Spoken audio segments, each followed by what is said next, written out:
conformal mapping. See, let C1 and C2 be two angles in the Z plane. ये मैंने कोई भी Z plane लिया है, X एक्सिस, और ये आपके पास क्या है, Y एक्सिस है.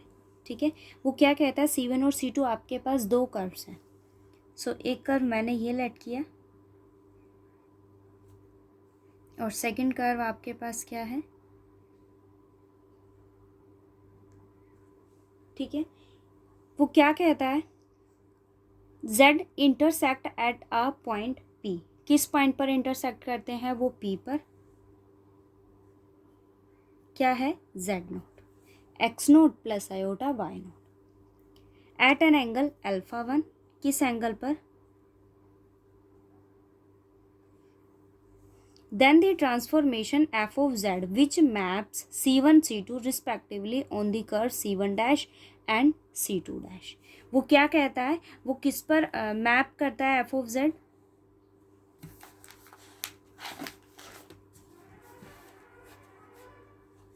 ये क्या है, u, और ये आपके पास क्या है, v.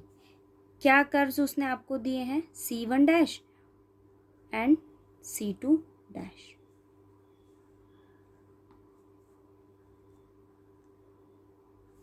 ठीक है, तो ये मेरे पास क्या है, C2 डैश,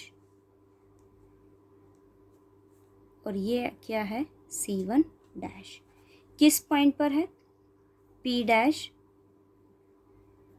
ओमेगा नॉट पर एट एन एंगल अल्फा 2. ये एंगल आपके पास क्या है, अल्फा 2 है. तो वो क्या कहता है कि ये मैपिंग आपके पास कन्फॉर्मल कब होगी, इफ़ इट प्रिजर्व्स ना तो आपके पास एंगल्स की रोटेशन का चेंज हो, मतलब उसकी सेंस हमेशा क्या रहेगी, सेम विद मैग्नीट्यूड. मतलब आपके पास मैंने दो कर्व्स लिए जिनका एंगल वो इंटरसेक्ट करते किसी P पॉइंट पर Z नोट पर, उनके बीच का जो एंगल है वो आपके पास क्या है, अल्फा 1. वो क्या कहता है, अगर वो मैप करता है f of z omega plane पर, किस पर, C not dash C2 dash and C1 dash, angle is alpha 2 and at a point P dash omega not पर. कन्फॉर्मल कब कहलाएगी ये मैपिंग, जब वो प्रिजर्व्स करेगा किसको, sense of rotation as well as magnitude of angle. Angles का आपके पास रोटेशन, उनकी सेंस सेम होगी विद देयर मैग्नीट्यूड. तो वो मैपिंग आपके पास क्या कहलाएगी, कन्फॉर्मल मैपिंग. ओके, आर्टिकल देखो, मोस्ट इंपॉर्टेंट है ये. क्या कहता है, the necessary and sufficient condition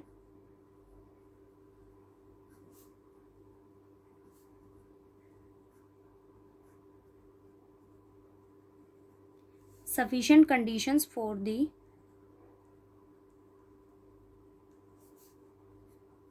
transformation f of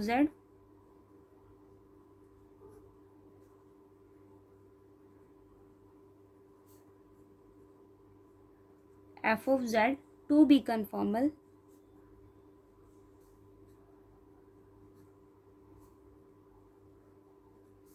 is that f of z is analytic.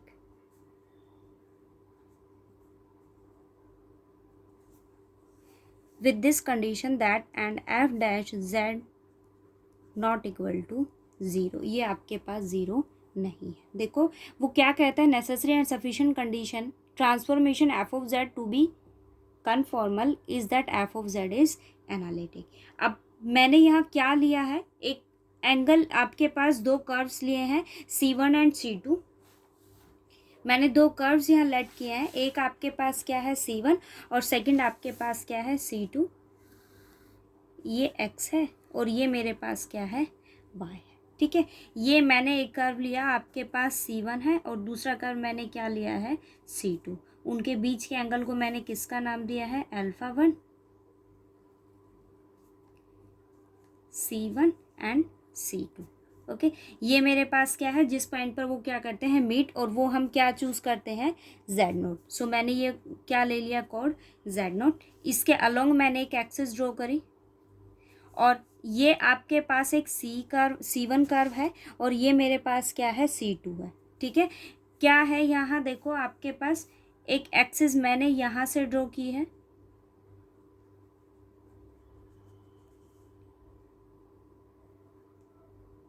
एक ये टेंजेंट मैंने यहाँ से लिया है,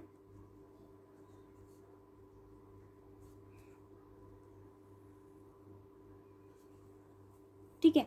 अब आपके पास ये पॉइंट कौन सा है, Z0। अब आप एंगल्स देखो, इनके बीच का जो एंगल है, दोनों कर्व्स के बीच का, वो मेरे पास क्या है, α1। और अगर मैं बात करूँ कि ये जो टेंजेंट है वो इस एक्सिस के साथ कितने का एंगल बनाती है, α2 का। ओके, सो आपके बीच जो ये एक्सिस है, इनके बीच का जो एंगल होगा वो क्या फॉर्म करेगा, α1 माइनस α2। देखो इन दोनों कर्व्स के बीच जो एंगल है वो मैंने क्या लिया है, α1। और इस टेंजेंट एक्सिस के साथ ये एक्सिस जो है वो कितने का एंगल बनाती है, α2 का। सो इस एक्सिस के साथ ये जो टेंजेंट है, दोनों के बीच का जो एंगल होगा वो क्या होगा, α1 माइनस α2। ओके, सेम कंडीशन में मैंने इस एक्सिस के साथ के एंगल को क्या लिया है, ये θ1। और ये जो एंगल है ये आपके पास क्या है, θ2 है। ओके, अब वो क्या कहता है कि अगर मैपिंग आपके पास क्या कंडीशन आपको शो करनी है, necessary and sufficient condition for the transformation f of z to be conformal is that f of z is analytic. So मैंने यहाँ कंडीशन क्या ली है, सफिशिएंट कंडीशन। देखो सफिशिएंट कंडीशन लिए तो आपको ये शो करना है कि मैपिंग आपके पास कैसी है, कन्फॉर्मल है। उसके लिए हमने क्या ले लिया कि f ऑफ z आपके पास कैसा है, एनालिटिक है।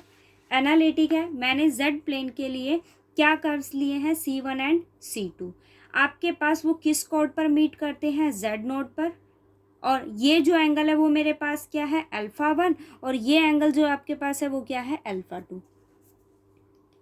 ये इस एक्सिस के साथ इस मीटिंग पॉइंट पर जो एंगल बनाता है वो आपके पास θ1। और ये जो एंगल है वो आपके पास क्या है, θ2 है। ठीक है, ये कोड अगर आपके पास Z0 है तो ओमेगा प्लेन के लिए कोड मेरे पास क्या होगा, ω0 होगा। ठीक है, अब आप देखो मैंने लेट किया है, ये मेरे पास है Z0, मैंने इस कोड को नाम दिया Z1 और ये आपके पास क्या है, Z2।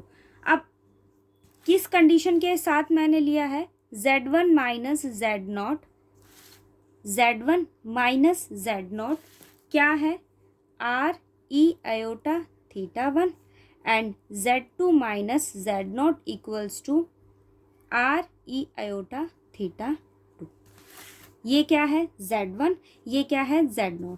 तो ये जो एंगल है वो मेरे पास क्या मैंने लिए है, Z1 माइनस Z0 की वैल्यू मैंने क्या लिया है, R E आयोटा θ1, बिकॉज ये एंगल आपके पास क्या है, θ1। और ये एंगल आपके पास क्या है, ये एंगल मेरे पास क्या है, θ1। और ये एंगल आपके पास क्या है, θ2। तो इसकी वैल्यू आपके पास क्या हो जाएगी, Z2 से Z0 की अगर हम बात करें तो वो एंगल आपके पास क्या है, θ2। तो क्या हो गया, R E आयोटा θ2।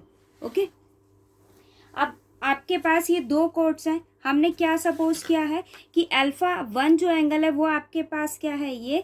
और जो α2 एंगल है वो आपके पास क्या है, ये। अब सपोज करो, देखो जो मैंने एंगल α1 और α2 लिए हैं वो मैंने क्या लिए हैं, टेंजेंट्स के अलोंग जो एंगल हमने लिए हैं वो है आपके पास इस एक्सिस के साथ जो एंगल बनाता है वो क्या है, α1। और इस टेंजेंट के साथ जो अलोंग है वो आपके पास क्या है, α2। मतलब C1 के कॉरेस्पॉन्ड जो मैंने टेंजेंट ड्रॉ किया है उसके अलोंग का एंगल मेरे पास क्या है, α1।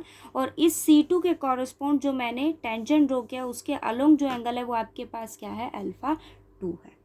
ठीक है, ये टेंजेंट्स पर हैं दोनों एंगल आपके पास α1 एंड α2 सपोज। और जो मैंने यहाँ θ1 और θ2 लिए हैं वो आपके पास Z1 के कॉरेस्पॉन्ड जो एंगल है, Z1 ये Z0 है, वो आपके पास क्या है, θ1। और Z2 और Z0 के जो कॉरेस्पॉन्ड है वो आपके पास क्या है, Z2 θ2 एंगल है। ठीक है, वो क्या कहता है कि अगर आपके पास R किसको टेंड कर जाए, 0 को। अगर R आपके पास 0 को टेंड करता है उस केस में θ1 किसको टेंड करेगा, α1 को। और θ2 जो है वो आपके पास किसको अप्रोच कर जाएगा, α2 टू को।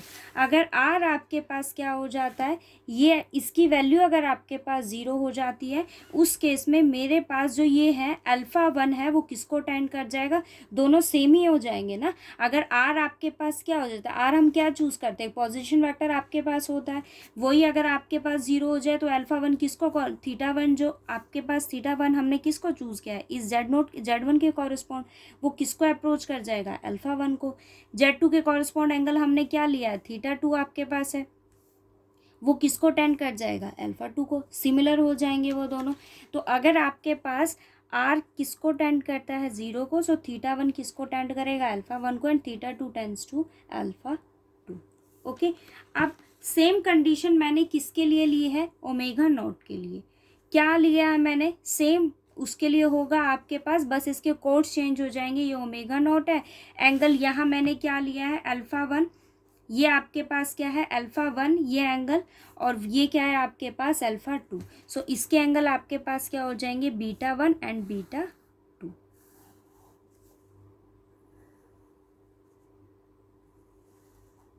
ये आपके पास क्या है, ओमेगा नॉट है, ये C1 है डैश एंड ये C2 डैश है। ठीक है, ये एक्सिस मैंने ड्रॉ की है। यहाँ आपके पास क्या एंगल बनता है, अब आप एक पॉइंट मैंने ये लिया ओमेगा 1, एक पॉइंट मैंने ये सपोज किया, ये आपके पास क्या है, ओमेगा 2। इस नॉट वाले कोड से मैंने एक एक्सिस ये ड्रॉ की है, एक एक्सिस ये ड्रॉ किया है कोड। ठीक है, एक टेंजेंट हमने ये लिया और एक टेंजेंट आपके पास ये। ठीक है, तो आपके पास यहाँ एंगल क्या होंगे, जो टेंजेंट के साथ ड्रॉ है, ये आपके पास टेंजेंट है और एक ये टेंजेंट है, इनके बीच का जो एंगल है वो मेरे पास क्या है, बीटा 1। ये इस ओमेगा 1 की टेंजेंट के साथ जो एंगल है वो क्या है, बीटा 1, और ये जो है वो आपके पास क्या है, बीटा 2। सो इन दोनों के बीच का एंगल आपके पास क्या हो जाएगा, बीटा 1 माइनस बीटा 2। इस कोड के साथ, ये कोड है जो C1 के कोड है, उसके साथ जो एंगल है वो आपके पास क्या है, फाई 1, और इस कोड के साथ क्या एंगल बनता है, फाई ऑफ 2। सो अगर आपके पास, हम यहाँ क्या कोड्स चूज करेंगे, omega 1 minus omega n equals to L1 e iota phi 1। Okay, और omega 2 minus omega naught equals to L2 e iota phi 2। Okay, अब आपके पास L1 और L2 किसको टेंड करेंगे, 0 को। अगर L1 tends to 0 and L2 tends to 0, then phi 1 tends to beta 1 and phi 2 tends to beta 2। Okay, मुझे यहाँ एक ही कंडीशन गिवन है कि एफ डैश जेड आपके पास क्या है, नॉट इक्वल टू 0। सो मैं इसी कंडीशन का एडवांटेज लूँगी। देखो क्या होता है आपके पास, f dash at z naught point पर हम ले रहे हैं, तो क्या देगा, value f of z minus f of z naught over z minus z naught, यही वैल्यू होगी। अब मैंने यहाँ क्या लिया, सब्स्टिट्यूट किया, जेड किसके इक्वल है, Z1 के, तो आपके पास क्या वैल्यू आई, f dash z not equals to, क्या लेते हैं हम यहाँ पर, limit z tends to z not, but मैंने यहाँ z को क्या सब्स्टिट्यूट किया है, Z1। So Z1 tends to z not, f of Z1 minus f of z not over Z1 minus z not. Okay, ये आपके पास एफ ऑफ जेड की वैल्यू क्या है, ओमेगा, तो ये वैल्यू क्या फॉर्म करेगा, limit Z1 tends to z not omega 1 minus omega not over Z1 minus z not. ये वैल्यू क्या है मेरे पास,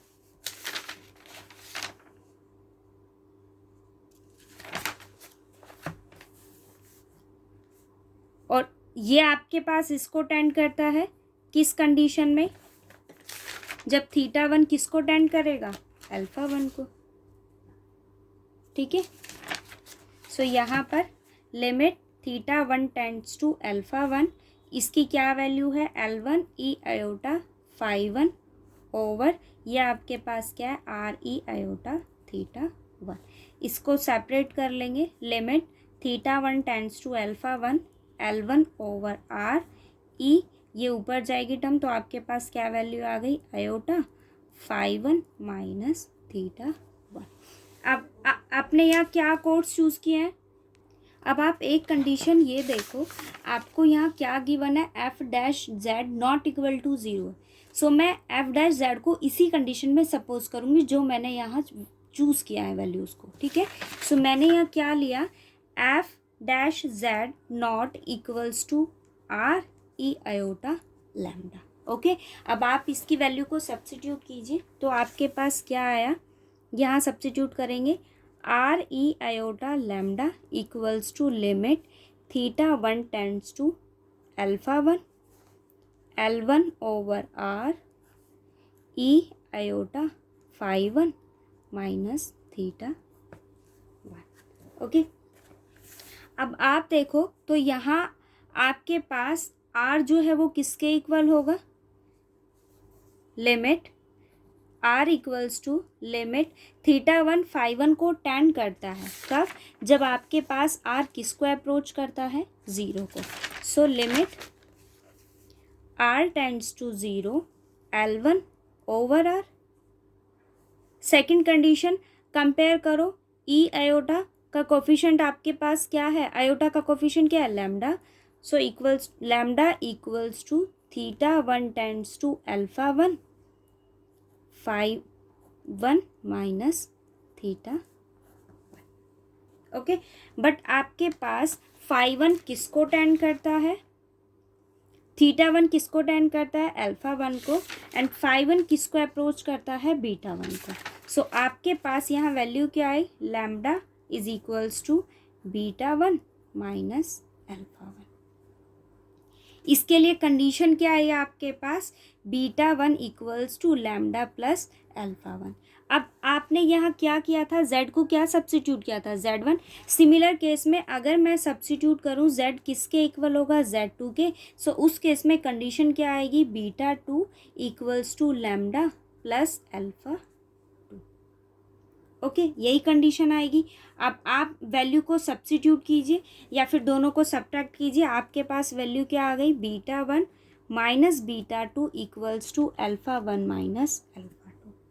अब आप यहाँ देखो तो आपके पास दोनों एंगल्स का मैग्नीट्यूड क्या हो गया, सेम हो गया, दोनों की सेंसेस क्या हो गई, सेम हो गई। मतलब आपके पास मैपिंग कैसा हो गया, कन्फॉर्मल मैपिंग हो गया। ठीक है, देखो यहाँ सिर्फ मेन जो है वो ग्राफ का है, और आप यहाँ देखो तो मैंने यहाँ एक्स एक्सेस ली थी। देखो ये दो कर्व्स लिए C1 एंड C2, इसका मीटिंग पॉइंट को मैंने Z0 का नाम दिया। ये Z0 है तो मैंने यहाँ 4 एक्सेस ड्रॉ करी है। 2 आपके पास टेंजेंट हैं जो किसके अलोंग है, C1 के अलोंग, और सेकंड मैंने किसके अलोंग लिया है, C2 के। जो टेंजेंट्स के एंगल है वो मेरे पास क्या है, अल्फा 1 अल्फा 2। अगर ओमेगा प्लेन की बात करें तो वो आपके पास क्या है, बीटा 1 एंड बीटा 2।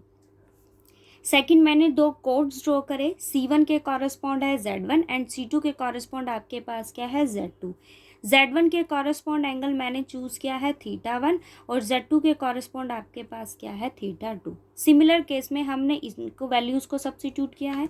मैंने यहाँ Z1 माइनस Z2 को क्या लिया है, और हमें यहाँ एंगल की फॉर्म चाहिए थी तो मैंने उसकी वैल्यूज़ को ऐसे ही सब्स्टिट्यूट किया है, क्योंकि मुझे शो क्या करना है कि अगर मैपिंग कन्फॉर्मल है तो हमारे पास रिजल्ट क्या कहता है कि कन्फॉर्मल तभी होगा जब आपके पास उनकी rotation, sense of rotation as well as magnitude भी क्या रहेगा, इक्वल रहेगा, मतलब सेम रहेगा, वो चेंज नहीं होगा मैपिंग के बाद भी।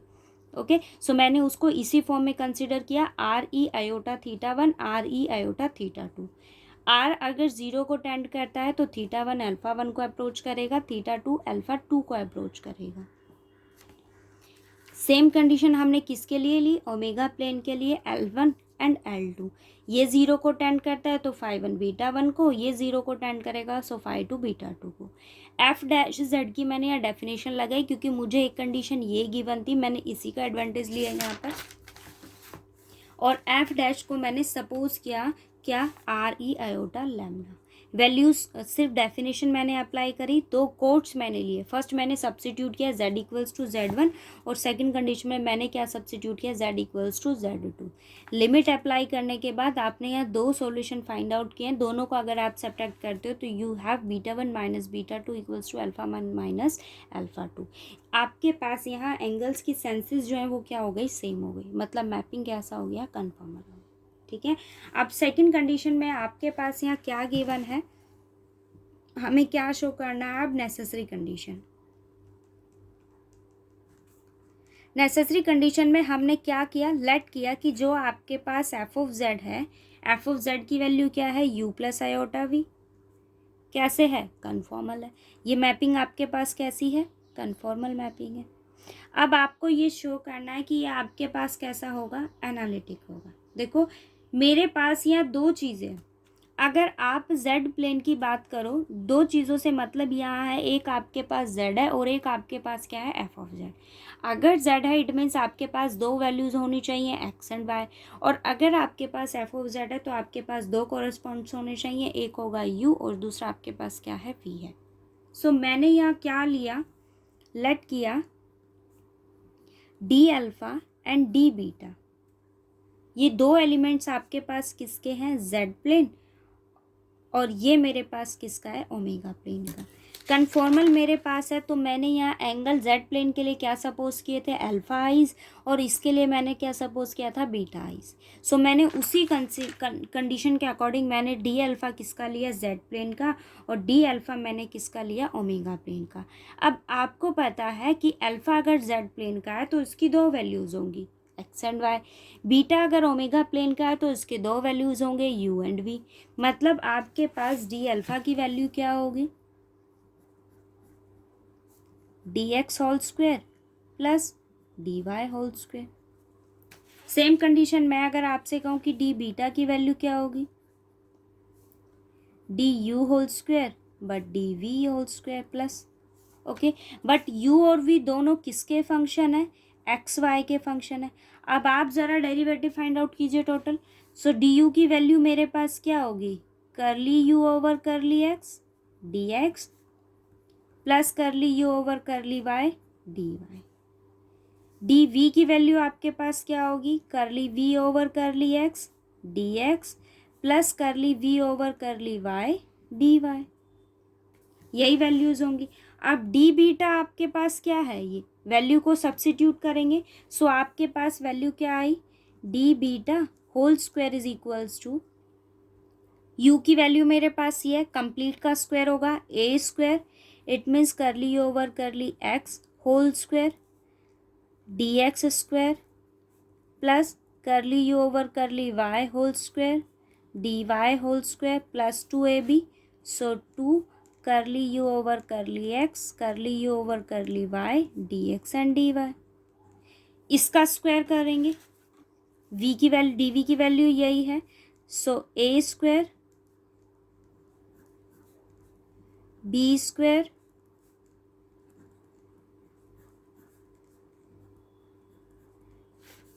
Plus 2ab।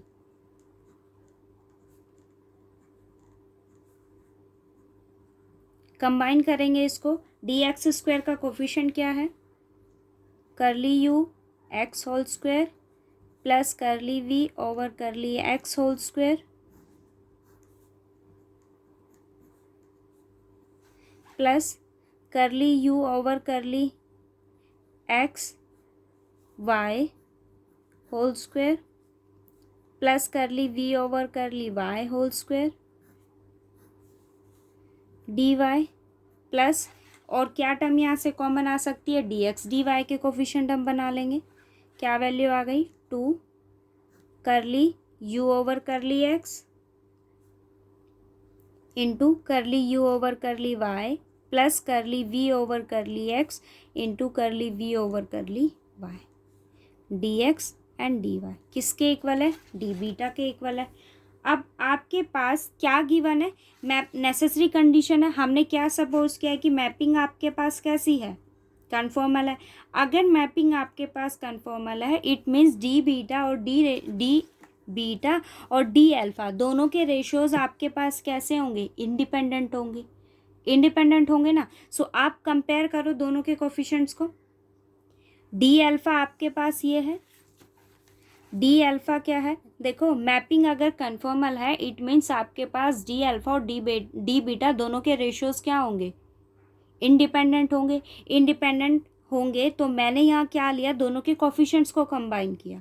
डी अल्फ़ा किसके इक्वल है, d x whole square plus d y whole square. Compare करो ज़रा दोनों को, तो आपके पास डी एक्स का स्क्वायर का कोफिशिएंट क्या है, 1। ओके, और इट मीन्स आपके पास वैल्यू क्या आई, curly u over curly x plus curly v over curly x whole square over 1, ratio ही हमारे पास है, is equals to d y का कोफिशिएंट क्या है, 1। यहाँ क्या है, curly u over curly y plus curly v over curly y over 1। ये आपके पास x और y का कोफिशिएंट नहीं है, सो ये क्या हो गया, 0। इट मीन्स आपके पास वैल्यू क्या आई, curly u over curly x curly u over curly y plus curly v over curly x into curly v over curly y over 0। अब आप दोनों को कंबाइन कीजिए, ये तो दोनों 1 है, इक्वल हो जाएंगे दोनों टर्म्स। सो आपके पास वैल्यू क्या आ गई, curly u over curly x whole square plus curly v over curly x whole square equals to curly u over curly y whole square plus curly v over curly y whole square. और ये आपके पास किसके equal हो जाएगा, 0 के। अगर ये value 0 के इक्वल हुई तो ये टर्म किसके इक्वल हो जाएगी, नेगेशन ऑफ दिस टर्म। तो आपके पास क्या आया, curly u over curly x into curly u over curly y equals to minus curly v over curly x and curly v over curly y. अब इनको आप कंबाइन कीजिए, इस टर्म को इधर ले गए, उसको उधर ले गए, तो curly u over curly x over curly v over curly y equals to minus curly v over curly x over curly u over curly y. मैंने क्या लेट किया कि ये वैल्यू आपके पास क्या है, लैम्डा। बताती हूँ मैंने ऐसा क्यों लेट किया है। मैंने इसको क्या किया, लैम्डा लेट किया। आप दोनों को सेपरेटली कीजिए तो आपके पास वैल्यू क्या आई, curly u over curly x equals to lambda curly v over curly y. ठीक है, आप इसको कंबाइन कीजिए तो आपके पास क्या आया, curly u over curly y curly v over curly x equals to minus lambda curly u over curly y. अगर आप इसको देखो ना तो ये आपके पास कुछ ऐसे फॉर्म करता है जैसे CR इक्वेशन हो, बट ये कंडीशन तभी एप्लीकेबल होगी जब आपके पास लैम्डा की वैल्यू क्या होगी, 1 होगी। देखो मेरे पास यू एक्स किसके इक्वल है, लैम्डा वी वाई के। आप इस कंडीशन को सब्स्टिट्यूट करो यहाँ पर तो आपके पास वैल्यू क्या आएगी, ये दो कंडीशन मेरे पास है, क्या वैल्यू आ जाएगी, करली यू एक्स की वैल्यू क्या है ये, so lambda square curly v over curly y whole square plus lambda square ये क्या है वी एक्स, और वी एक्स की वैल्यू क्या है, माइनस स्क्वायर करोगे तो positive curly u over curly y का स्क्वायर। किसके इक्वल होगा, ये दोनों terms as it is, curly u over curly y whole square. अब आपको क्या फाइंड आउट करना है, लैम्डा की वैल्यू, जिससे आपको ये पता चले कि ये CR इक्वेशन को सेटिस्फाई करता है या नहीं करता है। Plus curly v over curly y का होल स्क्वायर। आप इनको कंबाइन कीजिए। अब आप ये देखो लैम्डा स्क्वायर है, वी ओवर वाई उधर जाएगा नेगेटिव, यू ओवर वाई उधर जाएगा तो ये भी नेगेटिव। सो आपके पास वैल्यू क्या आई, मैंने दोनों टर्म्स को कॉमन ले लिया, lambda square -1 curly v over curly y square plus lambda square -1 curly u over curly y का होल स्क्वायर इक्वल्स टू 0। क्या कॉमन आया, लैम्डा स्क्वायर -1, आपके पास क्या आया, curly v over curly y square plus curly u over curly y whole square equal to 0। दो का product 0, it can't be a 0, so lambda square -1 equals to 0। Lambda value of lambda is +-1।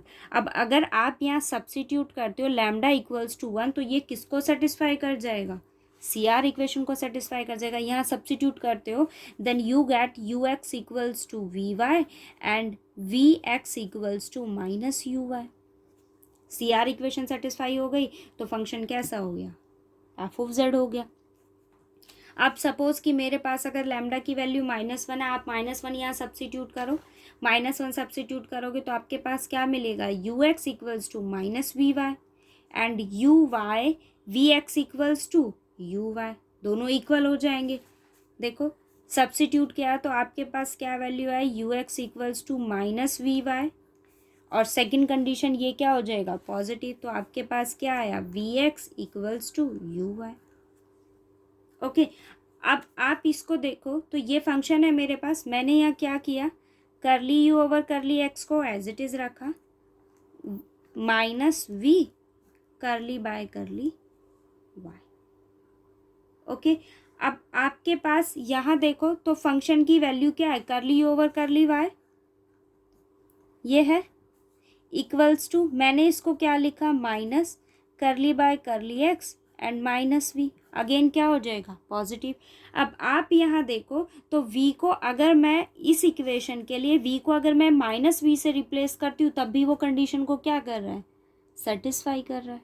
देखो मैंने यहाँ lambda को 1 substitute किया तब तो equation satisfy हुआ, ठीक है, -1 सब्सटीट्यूट किया इट मीन्स मैंने v को किससे रिप्लेस कर दिया, -v से, तब भी इक्वेशन सेटिस्फाई हुई ना, मतलब कैसा हो गया आपके पास, एनालिटिक हो गया। यही मुझे शो करना था कि अगर आपके पास मैपिंग कैसी है, कन्फॉर्मल है, तो आपको ये शो करना है कि वो कैसा होगा, एनालिटिक होगा। यहाँ हमने सपोज किया था कि फंक्शन कैसा है, एनालिटिक है, हमने उसको क्या शो किया, कन्फॉर्मल है वो, ठीक है। ये आर्टिकल मोस्ट इम्पोर्टेंट है भाई, इसको करना। और एक छोटी सी चीज़ और, ये देखो coefficient of magnitude, coefficient of magnification for the conformal transformation, omega किसके इक्वल होता है, एफ ऑफ जेड के, और एट दिस पॉइंट अगर मुझे निकालना हो कोफिशिएंट ऑफ मैग्निफिकेशन तो हम कैसे फाइंड आउट करेंगे, magnitude of F dash alpha plus iota beta. हम क्वेश्चंस करेंगे कल इसके। और ये देखो अगर ये क्या कहता है आपको, एंगल ऑफ रोटेशन क्या होती है, angle of rotation for a conformal transformation, omega equals to f of z इस पॉइंट की बात करता है। सो एंगल ऑफ रोटेशन मुझे फाइंड आउट करना, तो हम क्या फाइंड आउट करेंगे, एफ डैश का आर्ग्यूमेंट। ओके, हम करेंगे कल इसके क्वेश्चंस, ठीक है। आप ये आर्टिकल पढ़ना, मोस्ट इम्पोर्टेंट है ये, कोई डाउट हो तो बताना, और लेक्चर समझ आता है तो बताया करो भाई।